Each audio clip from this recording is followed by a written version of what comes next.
Yo, and what is going on YouTube, and welcome back for another Oathbreaker Deck Tech. Now, if you guys are interested in the Oathbreaker format, make sure to hit that like button and subscribe if you are new. If you guys are interested in checking out MtgGoldfish, the official charity of the Oathbreaker team, make sure to check out those links in the description down below. But guys, let's jump right on into the video. Now, our Oathbreaker of choice for today is going to be Huatli, the Sun's Heart, paired with her signature spell of Uncage the Menagerie. Now, I do have the Japanese alternate art, and I do just want to showcase that because I think it is absolutely beautiful. It is like one of the super cheap ones, just something to kind of keep for, artistic flavor if you like that. Now, for 2 in a hybrid green-white, her static ability is each creature you control assigns combat damage equal to its toughness rather than its power. Now, the general theme that people have run with Huatli is the big butts, 0-5 walls, just big, huge creatures with a lot of toughness. Now, her but we want to do something different than that with this deck tech. Now, her -3 ability, you gain life equal to the greatest toughness among creatures you control. Now, life gain, I'm all about it. We do have a few creatures that have a super high toughness, so we can gain some really good value there. She does enter with 7 loyalty, so we can get this ability off a couple of times.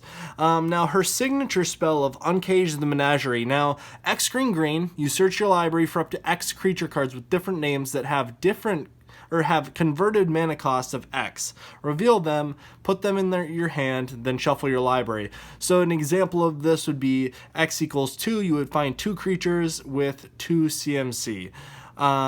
Or X on 3 creatures, each with 3 CMC. You can see kind of where I'm going.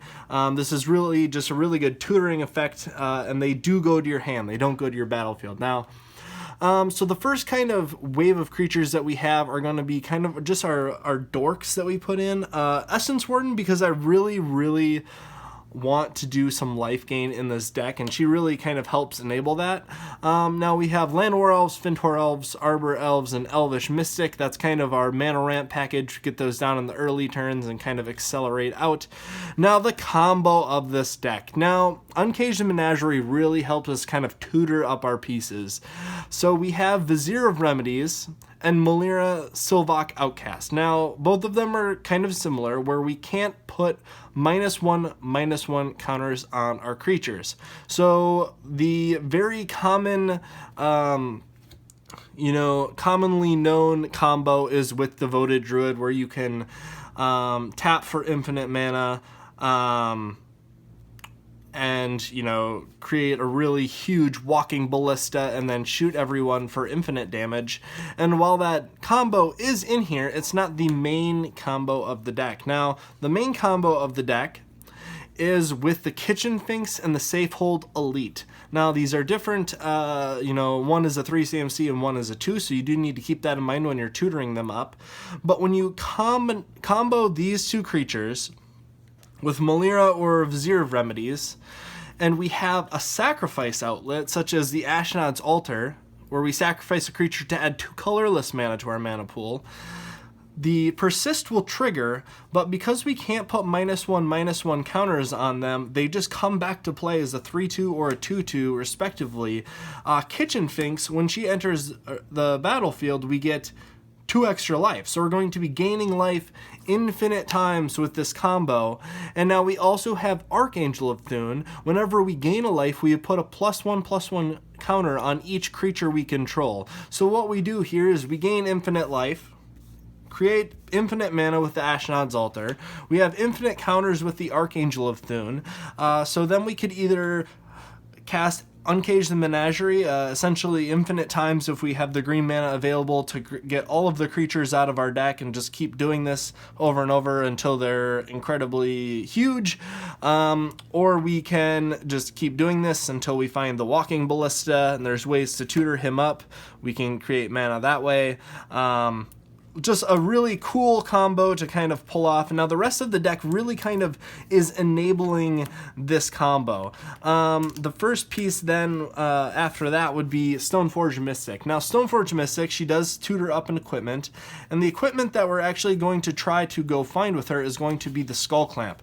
Now the Skull Clamp is really an enabler for card draw, because we want to be turning through our deck as quickly as possible. We do have some 1/1 dorks up here, but we also have some cards that create tokens like Bramaz, King of Oreskos, and Secure the Waste. We can cast these on a really good amount of mana, create a lot of 1/1s, equip the Skull Clam, and kind of start to turn through our deck and draw cards. Now we also have Ajani's Pridemate. Whenever we gain a life, we get a +1/+1 counter on him. Very good. Nyx Fleece Ram seems pretty good with Huatli, a 0/5, so he'll assign his damage for 5. But we can also just target him for some life gain with Huatli. The same would be true for God Eternal Oketra, but Oketra we really like because whenever we cast a creature spell, we get to create a 4/4 black zombie warrior creature token with vigilance. And since we have all these little creatures, we're going to get a lot of activations off of Oketra. Now we also have Nelia, God of the Hunt. This is going to give all of our creatures trample, so we're going to get all these counters on them and then trample over all of our opponents and kind of finish the game. Now here is kind of our tutor package for our creatures. We do have Court of Calling. That puts it right onto the battlefield. Survival of the Fittest, where you sacrifice a creature and you can, discard a creature card from your hand and you can tutor one up back to your hand. Green Sun Zenith puts it onto the battlefield. Finale of Devastation, same, right onto the battlefield. There's other things you could do with this to kind of abuse it. You could cast it for 10, but if you put like Craterhoof Behemoth in there, you could go get him for I think what is 8. Cast him, give all your creatures X equal to 10 and haste until the end of turn, finish a game that way. Seal Shaper's Gift, another way to tutor up the Skull Clamp to draw cards. Worldly Tutor to help find our creatures on an end step. Enlightened Tutor and Idyllic Tutor to kind of find our enchantments. And our enchantments Sterling Grove, because we want to give our enchantments Hexproof and Concordant Crossroads, because we wouldn't mind giving our tappers haste, especially the Devoted Druid, who's going to want to come down and do his thing kind of right away. Now the last couple cards of this deck are kind of some ramp and protection. Farseek to kind of go get a plains. Heroic Intervention, because we want to be able to protect our cards in here. I also had Regrowth, just to return cards from the graveyard. Beast Within to deal with target permanents, and Aethervial. This is kind of a flex spot. I'm not sure really what purpose, if any, this has in multiplayer, just because late game it seems very, very bad. But otherwise, guys, that is the deck tech. If you guys are enjoying it, make sure to hit that like and subscribe button. Otherwise, we'll catch you guys later.